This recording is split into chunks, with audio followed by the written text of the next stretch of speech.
ಎಲ್ಲವೂ ಒಂದೇ ಸಮವಾಗಿ ಸ್ವೀಕರಿಸಬೇಕು ಅಂತ ನಂಬ್ತೀನಿ ಕೂಡ. ಯಾಕಂದ್ರೆ ನಮ್ಮನ್ನ ಹೊಗಳಿದ ತಕ್ಷಣ ನಾವು ಹಿಗ್ಗಿದ್ರೆ ನಾಳೆ ದಿವಸ ಏನಾಗಬಹುದು ಅನ್ನೋ ಕಲ್ಪನೆ ಯಾರಿಗೂ ಇಲ್ಲ. ಇದೇ ಶಾಶ್ವತ ಅಲ್ಲ. ನಮ್ಮನ್ನ ತೆಗಳಿದ ತಕ್ಷಣ ಕುಗ್ಗಿದ್ರೆ ಮತ್ತೆ ಇವ್ರುಗಳೇ ಇರ್ತಾರೆ, ಇವ್ರುಗಳು ಹಿಂಗೆ ತೆಗಳ್ತಾನೆ ಇರ್ತಾರೆ, ನಮ್ಮನ್ನ ನಾಳೆ ಅನ್ನೋದು ಅನ್ಸರ್ಟೈನ್ ಏನೋ ಗೊತ್ತಿಲ್ಲ ಅನ್ನೋಂಗಲ್ಲ.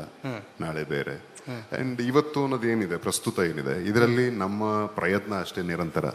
ಸೊ ಒಂದು ಸಲಿ ಅನುಮಾನ ಇರ್ಬೋದು, ಒಂದು ಸಲ ಅವಮಾನ ಆಗ್ಬೋದು, ಮತ್ತೊಂದು ಕಡೆ ಸನ್ಮಾನ ಆಗ್ಬೋದು. ಎಲ್ಲವನ್ನೂ ಸಮಚಿತ್ತವಾಗಿ ಸ್ವೀಕರಿಸಿದಾಗ ಮಾತ್ರ ನಾವು ನಮ್ಮ ಕೆಲಸದ ರೆಪಕಷನ್ ಏನಿದೆಯಲ್ಲ ಅದರಿಂದ ಅಂತರ ಕಾಯ್ಕೋಬೇಕು ಬೇಸಿಕಲಿ. ಯಾಕಂದ್ರೆ ಅಲ್ಲಿಗೆ ಬರೋ ಆ ಕೆಲ್ಸಕ್ಕೆ ಬರ್ತಕ್ಕಂಥ ಹಮ್ಮು ಬಿಮ್ಮು ಇನ್ನೊಂದು ಇತ್ಯಾದಿಗಳೇನಿದೆಯಲ್ಲ ಅದನ್ನ ಮೈ ಮೇಲೆ ಎಳ್ಕೋಬಾರ್ದು. ಅದನ್ನ ಜಾಕೆಟ್ ತರ ಅಲ್ಲಿ ಇಟ್ಬಿಟ್ಟು ಬಂದ್ಬಿಡ್ಬೇಕು ಮನೆಯೊಳಗೆ. ಕರೆಕ್ಟ್. ಹರಿಪಿರಿ ಅವರೇ, ಗಂಡನ ಪ್ರೊಫೆಷನ್ಗೆ ತಾವು ಕೂಡ ಕಲಾವಿದ್ರು, ಹೇಗೆ ತಾವು ಸಪೋರ್ಟಿವ್ ಆಗಿ ನಿಂತಿದ್ರಿ ಅಥವಾ ನಿಲ್ತೀರಿ ಮುಂದೆ? ತಮಗೇನು ಕನಸಿದೆ? ಸಪೋರ್ಟಿವ್ ಆಗಿ ಎಷ್ಟು ಮಟ್ಟಿಗೆ ನಾನು ನಿಂತಿದ್ದೀನಿ ಅನ್ನೋದು ಅವ್ರು ಹೇಳಬೇಕು, ನಾನು ಹೇಳೋಕ್ಕಾಗಲ್ಲ. ಬಟ್ ಅವರು ಮೀಟಿಂಗ್ಸ್ ಆಗಿರಲಿ, ಶೂಟಿಂಗ್ ಆಗಿರಲಿ, ಆ ಥರದ ಸಂದರ್ಭಗಳಲ್ಲಿ ನಾನು ಮನೆಯಲ್ಲಿ ಏನೇ ಸಂದರ್ಭದ ಏನಾದ್ರು ಡಿಸ್ಕಸ್ ಮಾಡಬೇಕು ಅಂದ್ರೂ ಅದನ್ನ ಸಾಕಷ್ಟು ತಡಿತೀನಿ. ಅವ್ರು ಫ್ರೀ ಆದ್ಮೇಲೆ ಡಿಸ್ಕಸ್ ಮಾಡೋಣ, ಪ್ಯಾಕಪ್ ಆದ್ಮೇಲೆ ಮಾತಾಡೋಣ ಅಂತ. ಸೊ ಡಿಸ್ಟರ್ಬ್ ಮಾಡಕ್ ಹೋಗಲ್ಲ. ಸೊ ಆ ಥರದ್ರಲ್ಲಿ ನನ್ನ ಸಪೋರ್ಟ್ ಖಂಡಿತ ಇದೆ. ಏನು ಕಾನ್ವರ್ಸೇಷನ್ ಏನಿರುತ್ತೆ? ಸಿನಿಮಾ ಬಗ್ಗೆ ಕಾನ್ವರ್ಸೇಷನ್ ಇರುತ್ತಾ ಅಥವಾ ಫ್ಯಾಮಿಲಿ ಬಗ್ಗೆ ಕಾನ್ವರ್ಸೇಷನ್ ಇರುತ್ತಾ, ಮಗು ಬಗ್ಗೆ ಕಾನ್ವರ್ಸೇಷನ್ ಇರುತ್ತೆ, ಏನಿರುತ್ತೆ ನಿಮ್ಮ? ಎಲ್ಲ ಇರುತ್ತೆ, ಇದೆಲ್ಲಾನು ಇರುತ್ತೆ ಖಂಡಿತವಾಗ್ಲೂ. ಸಿನಿಮಾ ಅವರಾಗಿರೋದ್ರಿಂದ ಸಿನಿಮಾದ ಕಾನ್ವರ್ಸೇಷನ್ ಇದ್ದೇ ಇರುತ್ತೆ. ಬಿಕಾಸ್ ನಮ್ಗೆ ಅಪ್ಡೇಟ್ಸ್ ಸಿನಿಮಾ ಇಂಡಸ್ಟ್ರಿಯಲ್ಲಿ ಏನ್ ನಡೀತಾ ಇದೆ ಅದೆಲ್ಲ ಗೊತ್ತಾಗ್ತಾನೆ ಇರುತ್ತಲ್ವಾ. ಓ ಚೆನ್ನಾಗಿದೆ ಅಲ್ವಾ, ಇದು ಹಿಂಗಾಯ್ತಂತೆ, ಅಥವಾ ಯಾಕೆ ಹೀಗೆ ಆಗ್ಬಾರ್ದಾಗಿತ್ತಲ್ವಾ ಅಂತ. ಸೊ ಆ ಥರದ್ದು ಖಂಡಿತ ಇರುತ್ತೆ. ಮಗು ಬಗ್ಗೆ ಇರುತ್ತೆ, ಫ್ಯಾಮಿಲಿ ಬಗ್ಗೆ, ಎಲ್ಲಾನು ದಿನನಿತ್ಯ ಎಲ್ಲರೂ ನಾರ್ಮಲ್ ಕಪಲ್ ಹೇಗಿರ್ತಾರೆ ಹಾಗೆ ಇರ್ತೀವಿ.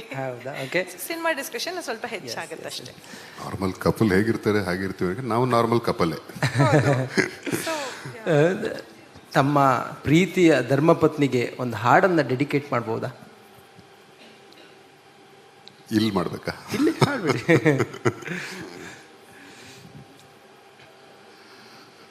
ನಿನ್ನ ಹಚ್ಚೆ ಹಾಕಿಸೋ ಹುಚ್ಚು ಈಗ ನನ್ನಲ್ಲಿ, ಎಂದು ಕೂಡ ಬೆಚ್ಚಗಿರು ನೀ ಬಚ್ಚಿಡುವೆನ ಕಣ್ಣಲ್ಲಿ.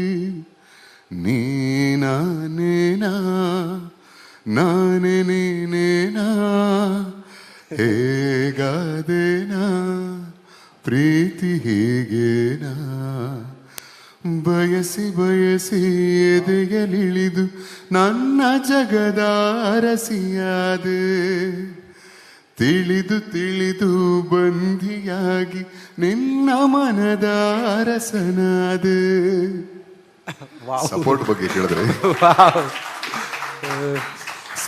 ಕೇಳಿದ್ರಲ್ಲ, ಅದು ಆಕ್ಚುಲಿ ನನ್ನ ಕೇಳಬೇಕಾಗಿತ್ತು ಪ್ರಶ್ನೆ. ಏನಂದ್ರೆ ನಾವು ಸ್ವಲ್ಪ ನಮ್ಗೆ ಹೇಳೋದಲ್ಲ, ಆಗ್ಲೇ ಶುರು ಮಾಡಿದಾಗಲೇ ಹೇಳಿದೆ, ಮನೆಗೆ ಬರೋದೇ ಆಕ್ಚುಲಿ ಹೊಸ್ತು. ನಮ್ಮ ಮನೆಗೆ ನಾವು ನೆಂಟರ ತರ ಇದ್ದವರು. ಸೊ ಇವಾಗ ಮನೆಗೆ ಬರೋಂಗೆ ಆಗಿದೆ ಅಂದ್ರೆ ಅವರಿಂದ, ಅಂದ್ರೆ ಅದು ಅವ್ರಿಗೆ ತೋರಿಸೋ ಪ್ರೀತಿಯೂ ಹೌದು, ಅದು ನಮ್ಗಿರೋ ಜವಾಬ್ದಾರಿ ಕರ್ತವ್ಯನೂ ಹೌದು. ಆದ್ರೆ ನಾವು ಬ್ಯುಸಿ ಇದ್ದಾಗ, ನಾನು ಈಗ ಬೇರೆ ಭಾಷೆ ಸಿನಿಮಾಗಳಲ್ಲಿ ಆಕ್ಟ್ ಮಾಡುವಾಗ ಅಫ್ಕೋರ್ಸ್ ಊರಲ್ಲೇ ಇರಲ್ಲ, ಒಂದಷ್ಟು ಲಾಂಗ್ ಸ್ಕೆಡ್ಯೂಲ್ಗಳಿದ್ದಾಗ ಆ ಎಲ್ಲವೂ ಮನೆಯ ಪರಿಪೂರ್ಣ ಜವಾಬ್ದಾರಿಯನ್ನು ತಾನು ತಗೊಂಡು, ತಾನು ಆಕ್ಚುಲಿ ನನಗೆ ಅಂದ್ರೆ ಕಳೆದ ಕೆಲವು ತಿಂಗಳುಗಳು ಅಥವಾ ಒಂದೆರಡು ವರ್ಷದಿಂದ ಆಕೆ ಒಬ್ಬರು ನಟಿ ಅನ್ನೋದನ್ನ ಮರ್ತು ಬಿಟ್ಟಿದ್ದಾರೆ ಅಂತ ನನ್ಗೆ ಅನ್ಸುತ್ತೆ. ಯಾಕಂದ್ರೆ she is that amazing wife, she is that amazing mother. ನಾವು ಡೆಡಿಕೇಟೆಡ್ ಮದರ್ ಅನ್ಲಿಲ್ಲ, ನಾನು ಡಿವೋಟೆಡ್ ಮದರ್ ಅಂದ್ರೆ ಪಾಪ ತನಗೆ ಹುಷಾರಿಲ್ಲ ಅಂದ್ರೆ ಎಲ್ಲ ತಾಯಂದ್ರು ಮಾಡಿದೆ. ಅದಕ್ಕೆ ನನಗೆ ತಾಯಂದ್ರು ಅಂದ್ರೆ ಹೆಣ್ಮಕ್ಳು ಅಂದ್ರೆ ವಿಶೇಷವಾದ ಗೌರವ. ಮೊದಲು ಗೌರವಿಸ್ತಿದ್ದ ಮಟ್ಟ ಬೇರೆ. ಈಗ ಹತ್ತಿರದಿಂದ ಒಂದು ಹೆಣ್ಣನ್ನ ನನ್ನ ಜೀವನದಲ್ಲಿ ನೋಡ್ದಲ್ಲ, ಸೊ ಆಗಿಂದ ಹೆಣ್ಮಕ್ಳ ಮೇಲೆ ಮಾನ ಗೌರವ ಎಲ್ಲವೂ ಒಂಥರ ಅದು ಎಷ್ಟು ಪಟ್ಟು ಹೆಚ್ಚಾಯ್ತು ಅಂದ್ರೆ ಹೇಳಕ್ಕೆ ಪದ ಸಿಗಲ್ಲ. ಯಾಕಂದ್ರೆ ತಮ್ಮನ್ನ ಬಸ್ದು ಮಗುಗೋಸ್ಕರ ಆಗ್ಲಿ, ಕುಟುಂಬಕ್ಕೋಸ್ಕರ ಆಗ್ಲಿ, ಅವ್ರಿಗೆ ಆರೋಗ್ಯ ಇರಲಿ, ಅನಾರೋಗ್ಯ ಇರಲಿ, ಬ್ಯುಸಿ ಇರಲಿ, ಕಷ್ಟ ಇರಲಿ, ಟೆನ್ಷನ್ ಇರಲಿ, ಎಲ್ಲವೂ ಪಕ್ಕ.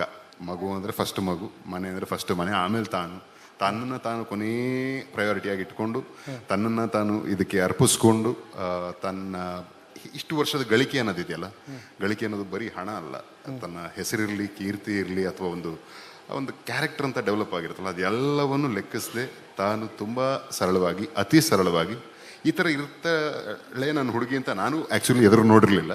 She is that beautiful as a wife, as a mother, and salute to every woman. ಎಷ್ಟು ಖುಷಿ ಆಗುತ್ತೆ ಮೇಡಮ್, ತಾವೆಷ್ಟು ಪುಣ್ಯ ಮಾಡಿದ್ದೀರಿ ಅನ್ಸುತ್ತೆ, ಇಷ್ಟು ಪ್ರೀತಿ ಮಾಡುವಂಥ ಗಂಡ ನಿಮ್ಮ ಜೊತೆ ಇದ್ದಾರೆ. ಹೌದು, ಖಂಡಿತ. I am blessed to have him. Because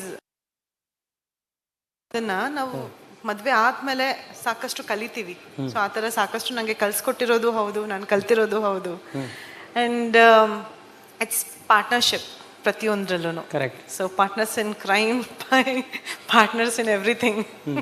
ನಿಮಗೋಸ್ಕರ ಪಾರ್ಟ್ನರ್ಸ್ ಇನ್ ಕ್ರೈಮ್ ಟು ಈಗ ಪಾರ್ಟ್ನರ್ಸ್ ಇನ್ ರೈಮ್ಸ್. ಈಗ ನಂಗೆ ಯಾವ ಹಾಡು ನೆನಪಾಗಲ್ಲ ಇವಾಗ. ಏನಾದರೂ ಒಂದು ಡೈಲಾಗು, ಏನಾದರೂ ಒಂದು ನಿಮ್ಮ ಪತಿಗೋಸ್ಕರ, ಇಷ್ಟು ಪ್ರೀತಿ ಮಾಡುವಂಥ ಪತಿಗೋಸ್ಕರ ಡೆಡಿಕೇಟ್ ಮಾಡೋದಾದ್ರೆ ಏನು ಹೇಳ್ತೀವಿ? ಬೇಡಿ ಪದ್ಯ, ಯಾವ್ದಾದ್ರು ಪದ್ಯ ಹಾಡ್ಬಿಟ್ರೆ ಕಷ್ಟ ಮಗು ಹಾಡೋದನ್ನ. ಆಕ್ಚುಲಿ ಅದು ಪದ್ಯನೇ ಬರ್ತಿದೆ ನನಗೆ, ಮಗುಗೆ ಅದನ್ನ ಹೇಳ್ಕೊಟ್ಟು ಹಾಡಿ ಹಾಡಿ ಯಾವ ಹಾಡುಗಳು ನಂಗೆ ಬರೋದೇ ಇಲ್ಲ.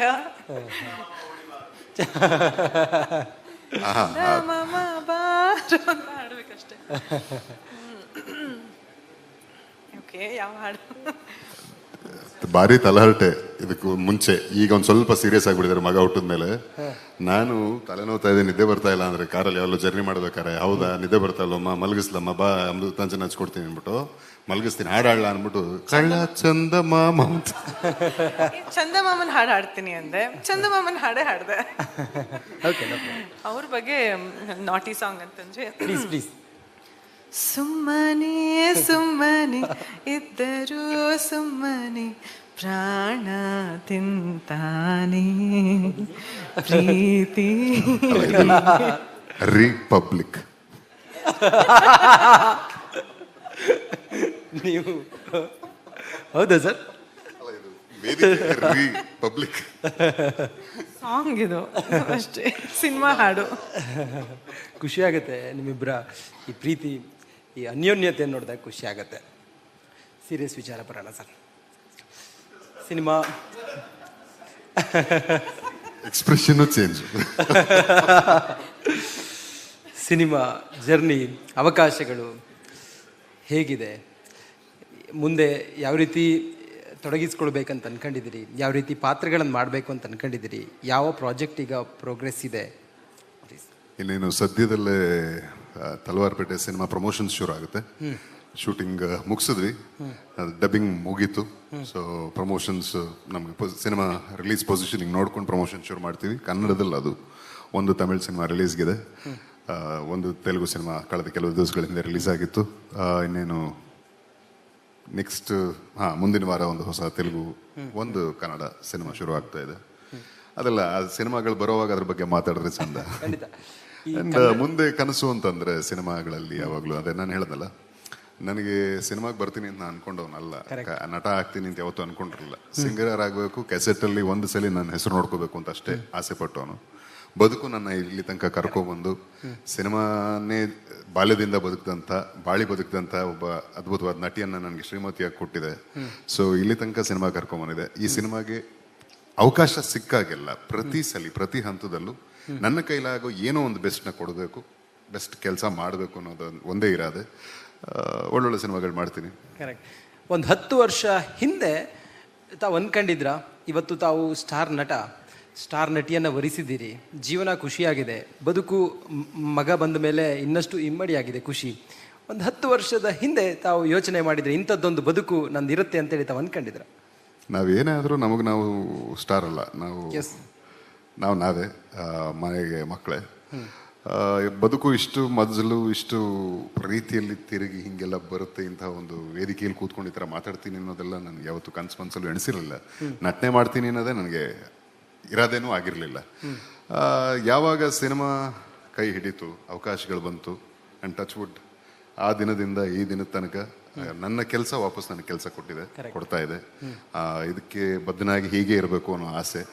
ಆ್ಯಂಡ್ ಜವಾಬ್ದಾರಿಗಳು ಹೆಚ್ಚೆಚ್ಚು. ಅಂದರೆ ಈಗ ಜಿಮ್ಗೆ ಮೊದಲನೇ ದಿವಸ ಹೋದಾಗ 2 kg ಡಂಬಲ್ ಕೊಡ್ತಾರೆ, 5 kg ಕೊಡ್ತಾರೆ, ಆಮೇಲೆ 5 kg ಕೊಡ್ತಾರೆ, ಆಮೇಲೆ ಹಾಗೆ ಇನ್ಕ್ರೀಸ್ ಆಗ್ತಾ ಹೋಗುತ್ತೆ. 1 ತಿಂಗಳು 2 ತಿಂಗಳಾದ್ಮೇಲೆ, ವರ್ಷ ಆದ್ಮೇಲೆ ಅದೇ 5 kg ಡಂಬಲ್ ಇಟ್ಕೊಂಡ್ರೆ ಬೆಲೆ ಇರಲ್ಲ.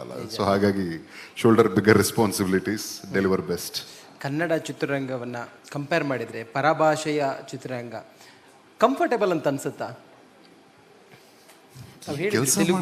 ಬೇರೆ ಸಿನಿಮಾದ ಬಗ್ಗೆ ಎಲ್ಲ ತಾವು ಮಾತಾಡಿದ್ರಿಂದ ಕಂಫರ್ಟಬಲ್ ಎಲ್ಲಾನು. ಅಂದ್ರೆ ನನಗೆ ನನ್ನ ವೈಯಕ್ತಿಕವಾಗಿ ಹೇಳ್ಬೇಕಂದ್ರೆ ನನಗೆ ಯಾವುದೇ ಥರನಾದ ವ್ಯತ್ಯಾಸ ಕಾಣಿಸೇ ಇಲ್ಲ. ಏನಂದ್ರೆ ಇನ್ನು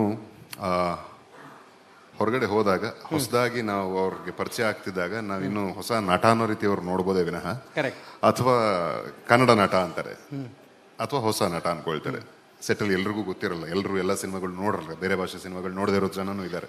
ಸೊ ಅವ್ರಿಗೆ ಇವನು ಯಾರು ಈ ಹುಡುಗ. Co-powered by Canara Bank. Together we can. Beverage partner Campa Energy. Energia Blast Superfast. Payments partner भीम, भारत का अपना पेमेंट्स ऐप, सबसे भरोसेमंद और सुरक्षित. Session partner Shri Sai gold palace. Deepavali mega offer निम्म साई गोल्ड पैलेस नल्ली.